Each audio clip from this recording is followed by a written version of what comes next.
Selamat pagi, pemirsa. Dalam beberapa waktu terakhir, sejumlah hakim kedapatan menerima suap untuk memutus perkara sesuai dengan yang diinginkan oleh para pemberi suap. Masalah integritas dan juga mentalitas yang bobrok menjadi pemicu utama masih maraknya hakim yang tergoda suap. Dan kasus dugaan suap penanganan perkara korupsi pemberian fasilitas ekspor minyak sawit mentah atau crude palm oil atau CPO yang melibatkan Ketua Pengadilan Negeri Jakarta Selatan menjadi contoh terbaru betapa mentalitas hakim di negeri ini masih mudah tergiur iming-iming uang dalam jumlah besar. Dan sebelumnya, 3 hakim Pengadilan Negeri Surabaya juga kedapatan menerima suap hingga memvonis bebas Ronald Tanur dalam kasus pembunuhan terhadap kekasihnya. Mahkamah Agung harus bisa menemukan cara dan juga langkah radikal untuk memperbaiki mentalitas para hakim ini. Sehingga ke depan tidak ada lagi kasus hakim menerima suap dari pihak yang berperkara. Inilah editorial Media Indonesia edisi Rabu 16 April 2025 dengan tema Mengubah Benang Basah. Bersama saya Yohana Margareta. Anda juga bisa berpartisipasi dan berinteraksi melalui telepon interaktif 021 583 99100. Pagi ini telah hadir bersama saya anggota Dewan Redaksi Media Group Aris Fadila. Mas Aris, selamat pagi Mas Aris. Pagi Yohana. Judulnya menarik sekali ya, Mengubah Benang Basah. Ini benang basah seperti apa ini sebenarnya Mas? Ya, ini bagaimana tadi di editorial disebutkan di awal bahwa kita perlu melihat langkah radikal dari Mahkamah Agung untuk menyelesaikan, kita sebut mafia peradilan. Kenapa kita sebut mafia peradilan? Karena ini berulang dan seperti mafia itu kan sekelompok orang yang menggunakan pengaruhnya untuk melaksanakan tujuannya. Dan ini kan sudah kasat mata gitu. Kemarin kita lihat konferensi pers Mahkamah Agung yang menyatakan ada 10 poin dan itu kita bisa bilang normatif bahwa menghormati proses hukum, praduga tak bersalah. Kemudian ada satu yang baru yang dia sebut adalah bahwa akan dibuat sistem robotik untuk menentukan hakim yang menyidangkan suatu perkara. Kalau saya lihat ini bukan soal sistem, ya sistemnya juga perlu diperbaiki, tapi ini kan lebih ke soal mental, soal keintegritas yang sudah, mohon maaf harus kita bilang bobrok. Dan itu yang harus diperbaiki dan itu butuh langkah radikal dan MA tidak bisa melihat bahwa mereka adalah suatu lembaga yang tidak bisa dimasuki oleh pihak dari luar. Ini butuh radikal dan salah satunya adalah MA membuka diri dari pihak dari luar untuk memperbaiki apa yang terjadi di dalam. Nah, tadi Mas Aris juga bilang bahwa ini merupakan fenomena mafia peradilan. Itu kan dari masa ke masa, tidak hanya di periode sekarang. Nah, persoalannya nanti seradikal apa sih MA bisa kemudian mengubah benang basah ini menjadi tidak basah lagi dan bisa menempuh suatu tujuan keadilan untuk masyarakat. Namun sebelum kita ulas, Mas Aris, kita akan saksikan dulu tayangan yang satu ini.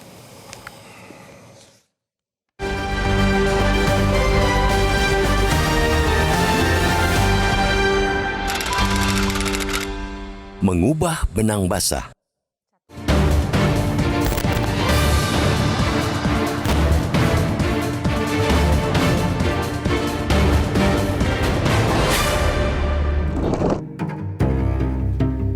Perilaku koruptif hakim semakin hari semakin mengkhawatirkan. Mereka yang kerap disebut sebagai wakil Tuhan nyatanya masih gampang tergoda cuan. Di mana sesungguhnya letak kesalahannya? Apakah masalah integritas dan mentalitas yang semakin bobrok atau karena celah dalam sistem peradilan? Boleh jadi dua-duanya, namun sejujurnya harus kita katakan musabab yang pertamalah yang paling mendominasi. Pasalnya, perkara korupsi, suap atau gratifikasi yang melibatkan hakim yang belakangan kian bermunculan, semuanya berpangkal pada perilaku kotor para aparat peradilan, tak terkecuali hakim. Perilaku lancung itu berkelindan pula dengan masih bercokolnya mafia peradilan. Tak mengherankan bila aroma tak sedap kerap meruap dari ruang-ruang sidang di seantero negeri ini. Celakanya, munculnya bau tak sedap mafia peradilan itu justru semakin tinggi intensitasnya akhir-akhir ini. Setiap terjadi kejanggalan putusan pengadilan dan kelak memang terbukti ada tangan-tangan kotor yang mengotori putusan tersebut, saat itu pula masyarakat selalu diyakinkan bahwa praktek-praktek seperti itu tidak akan terjadi lagi. Namun janji tinggal janji. Nyatanya kasus serupa terus terjadi. Mafia peradilan alih-alih menyurut malah makin kuat. Hukum tetap bisa dinegosiasikan dan diperdagangkan. Kasus dugaan suap penanganan perkara korupsi pemberian fasilitas ekspor minyak sawit mentah Crude Palm Oil atau CPO yang melibatkan Ketua Pengadilan Negeri Jakarta Selatan belum lama ini barangkali juga tidak akan menjadi kasus terakhir alias bakal terulang selama respons dan tindakan Mahkamah Agung biasa-biasa saja. Tidak bakal mudah membersihkan perilaku kotor para hakim ketika pimpinan MA hanya sibuk berjanji berbenah dan bersih-bersih diri. Bikin satgas itu, satgas ini, tapi praktek di lapangan tak sekeras omongan. Terbukti, langkah yang ditempuh MA selama ini sama sekali tidak ampuh dalam mencegah praktek suap yang melibatkan hakim dan panitera. Karena itu, MA kiranya perlu melakukan langkah radikal untuk memastikan lembaga yudikatif bersih dari perilaku kotor. Pada saat bersamaan, lembaga itu mesti melakukan revolusi dalam pembinaan hakim-hakim. Tanpa langkah radikal, mustahil dunia peradilan di negeri ini bersih. Tanpa revolusi integritas hakim, para hakim akan terus menjadi penjajah hukum, bukan penjaga hukum. Salah satu langkah yang tergolong radikal itu ialah dengan melibatkan pihak luar dalam membenahi peradilan. MA tak perlu malu, apalagi kalau kemudian menolak saran itu, lantaran merasa jemawa bahwa mereka mampu membersihkan ruang-ruang pengadilan dengan tangan mereka sendiri. Tak perlu ada kesombongan macam itu. Toh selama ini mereka terbukti tidak bisa menjaga rumah mereka dari godaan, rayuan, maupun intimidasi dari mafia peradilan. MA tak mampu merawat pengadilan sebagai tempat mencari keadilan dan menegakkan hukum, malah kerap kecolongan sehingga ruang pengadilan menjadi ajang jual beli hukum. MA harus diakui masih gagal mereformasi diri seperti yang mereka janjikan setiap muncul kasus yang melibatkan pejabat dan aparat peradilan. Sangat terang bisa kita lihat MA masih gagal move on. Lembaga tertinggi peradilan itu belum dapat menyapu hakim, panitera, dan pegawai pengadilan yang kotor sehingga kuman-kuman teramat mudah masuk sekaligus menyebar penyakit hingga ke ruang-ruang sidang. Ada yang bilang mewujudkan peradilan yang bersih itu bak menegakkan benang basah. Sulit, bahkan sulit sekali. Maka tidak ada jalan lain, MA harus menemukan cara dan langkah radikal untuk membuktikan bahwa teori benang basah itu tak sepenuhnya benar. Stop janji-janji reformasi peradilan jika itu masih dilakukan dengan langkah yang biasa. Hanya itulah saat ini yang bisa mereka lakukan untuk mengembalikan kepercayaan publik, sekaligus meyakinkan mereka bahwa lembaga peradilan masih bisa diandalkan untuk mengupayakan keadilan, bukan tempat sampah para pedagang hukum dan keadilan.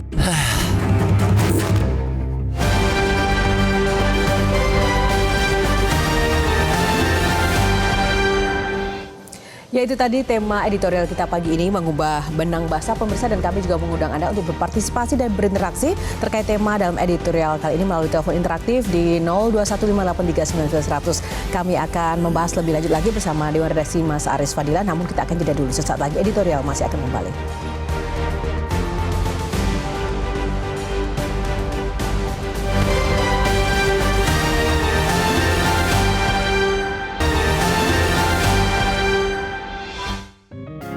Media Indonesia mengajak Anda untuk mengakses fitur premium e-paper. Dengan sajian konten berbasis intelektual dan meneguhkan kebangsaan, Media Indonesia tampil dengan lebih dinamis melalui e-paper Media Indonesia yang dapat Anda akses kapan saja, di mana saja. Caranya mudah, download aplikasi Media Indonesia di Android atau ketik link e-paper.mediaindonesia.com atau bisa scan QR Code pada layar kaca Anda. Klik tab e-paper di bagian samping layar tablet Anda, daftarkan data diri, serta pilih paket berlangganan e-paper Media Indonesia sesuai dengan kebutuhan Anda.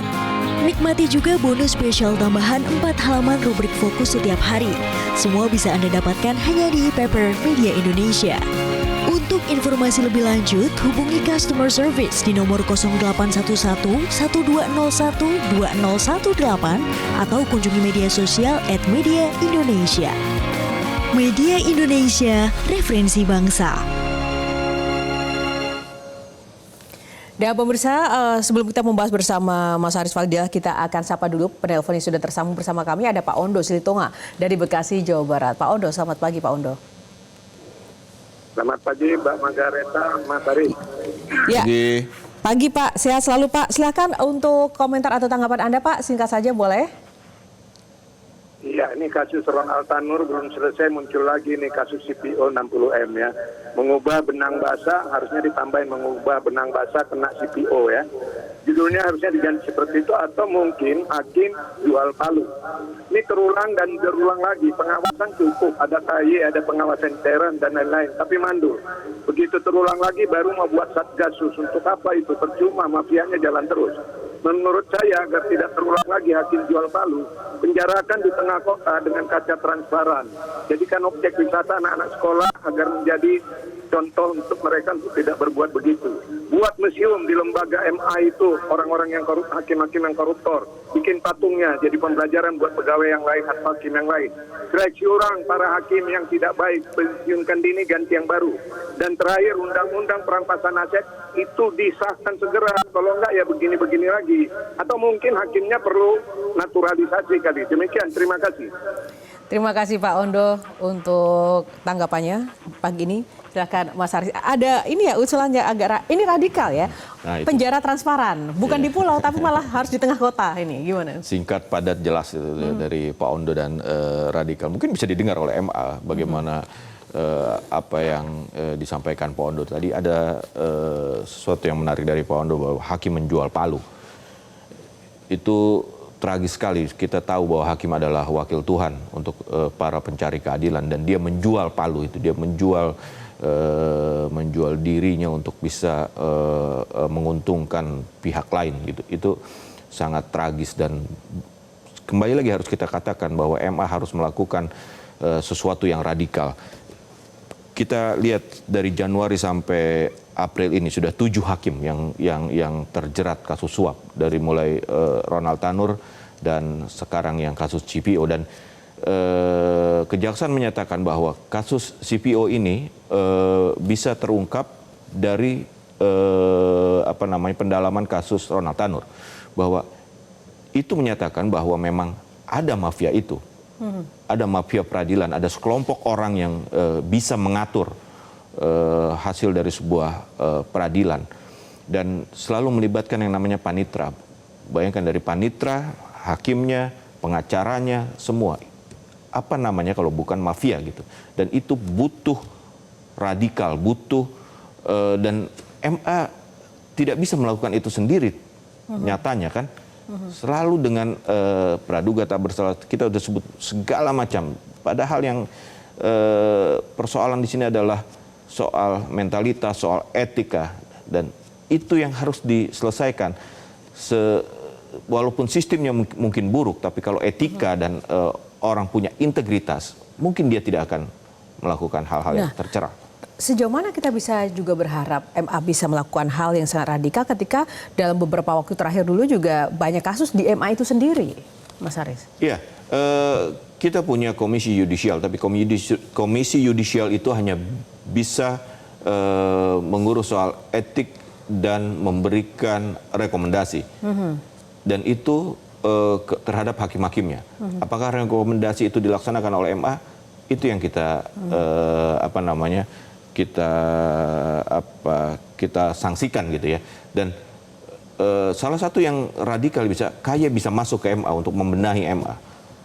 Dari mulai rekrutmen, evaluasi, penilaian, segala macam itu bisa dilakukan. Karena jujur, kalau saya bilang ini adalah persoalan etik, persoalan integritas yang harus dibenahi. Integritas dan juga masalah etik. Nah itu bagaimana kemudian mendorong setiap unsur ini memiliki etika dan integritas? Apakah memang dari perekrutan itu tadi cukup, atau tadi sebenarnya mungkin ada sanksi atau efek jera yang lebih radikal lagi ya? Iya, awalnya itu kan soal rekrutmen. Bagaimana rekrutmen itu kan bisa rekrutmen yang benar itu memprediksi lah ya bahwa orang ini akan seperti apa, integritasnya seperti apa, itu kan bisa. Kemudian pelatihan, kemudian evaluasi dan segala macam. Oke, kita akan jeda dulu Mas Aris. Ini menarik sekali seperti apa nanti strategi lainnya yang bisa dilakukan untuk kemudian membabat habis hakim-hakim agar tidak melakukan suap lagi. Sesaat lagi hanya di Editorial Media Indonesia.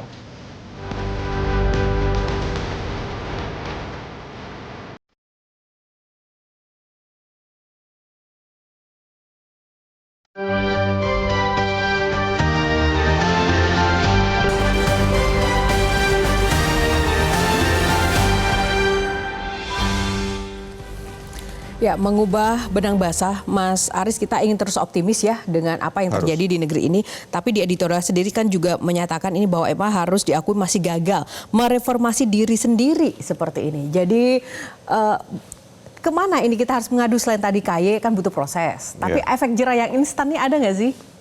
Ya, hukumannya nanti bagaimana mereka dihukum dan apa ya? MA pun harus bagaimana ke dalamnya itu untuk menjaga, mereformasi. Dan ingat loh, ini kan soal peradilan, soal hukum ya. Ini kan orang di luar pun melihat seperti apa Indonesia menjalankan proses hukum peradilan. Ini kan soal trust orang luar terhadap Indonesia. Kalau trust itu tidak ada bahwa hukum di Indonesia itu bisa diperjualbelikan, itu kan efeknya tuh luar biasa. Misalnya orang luar mau investasi ke Indonesia tuh ragu, nggak beres di Indonesia nih hukumnya, semua bisa dibeli, itu kan bahaya. Dan cita-cita pemerintahan ini untuk bisa pertumbuhan ekonomi 8% dan segala macam itu, ini bisa berpengaruh mafia peradilan ini, bahwa tidak ada kepastian hukum di Indonesia itu dengan kasus-kasus seperti ini, kan gitu. Iya, dan situasi kepastian hukum ini mempengaruhi ekonomi. Nah, apakah mungkin ada aturan-aturan yang perlu mendorong lagi untuk kemudian menegakkan keadilan seadil-adilnya? Misalnya apakah harus ada instruksi dari presiden atau mungkin ada dorongan tertentu seperti itu? Ya, mungkin presiden tidak bisa mengintervensi yudikatif, tapi awalnya yang harus dilakukan adalah MA membuka diri pihak luar untuk ayo apa nih yang harus kita benahi dari dalam. Karena mau nggak mau harus dari dalam, harus dari MA. Bagaimana apa yang salah? Bayangkan dari panitranya, kita berapa kali dengar yang namanya Rohadi segala macam panitra, bahkan sekretaris MA terlibat. Sekarang kita lihat ya, Zarok Rikar, di rumahnya ditemukan uang 1 triliun dan emas sekian banyak. Apa itu dari satu kasus? Kan itu belum terungkap. Dan 1 triliun pasti sudah dalam rentan waktu yang lama itu. Uang cash di rumah ada 1 triliun. Itu kan harus dibuka. Dari kasus mana saja dia bisa mengumpulkan uang segitu banyak dengan emas yang segitu banyak. Itu tidak pernah terungkap. Apa iya cuma hanya dari kasus Ronald Tanur? Kan tidak mungkin. Bagaimana kemudian harapan ke depan ini agar ini bisa lebih cepat terwujud, Mas? Ya tadi menurutku MA harus bisa membuka diri dan mengajak KY apa nih kita harus perbaiki apa, karena ini bukan semata-mata soal nama baik MA, ini nama baik bangsa ini gitu loh. Artinya ada konsolidasi lebih insentif. Betul. Lagi, dan ini harus dianggap serius. Betul. Ya. Dan kejaksaan jangan hanya kejaksaan atau siapapun ya jangan hanya untuk show untuk bahwa ini bisa mengungkap ini, harus diselesaikan setuntas-tuntasnya. Ya seperti itu yang Zarok Rikar itu, kita belum tahu uang 1 triliun itu hasil dari suap kasus yang mana saja. Oke, kita akan tunggu bersama-sama dan kita pasti juga akan mengawal bersama-sama Mas Aris sebagai pers tentu saja. Semoga benang basah ini benar-benar bisa kering dan keadilan bisa ditegakkan sepenuhnya di negeri ini, karena hakim pada akhirnya ada perwakilan Tuhan yang memang menjadi harapan masyarakat. Betul. Terima kasih Mas Aris untuk ulasannya pagi ini. Dan pemirsa, memang terwujudnya sistem peradilan yang bersih dan juga berkeadilan tentu menjadi impian semua warga negara. Sayangnya, impian itu nampaknya masih sulit terwujud mengingat masih banyak hakim yang mudah tergoda suap dari pihak yang berperkara. Menjadi tanggung jawab Mahkamah Agung untuk bisa membenahi mentalitas para hakim agar tidak mudah silau dengan iming-iming uang dalam jumlah besar dari pihak-pihak berperkara manapun, sehingga sebutan sebagai wakil Tuhan itu bagi para hakim menjadi pantas untuk disematkan. Demikianlah editorial untuk pagi ini. Saya Yohana Margareta undur diri. Selamat pagi, sampai jumpa.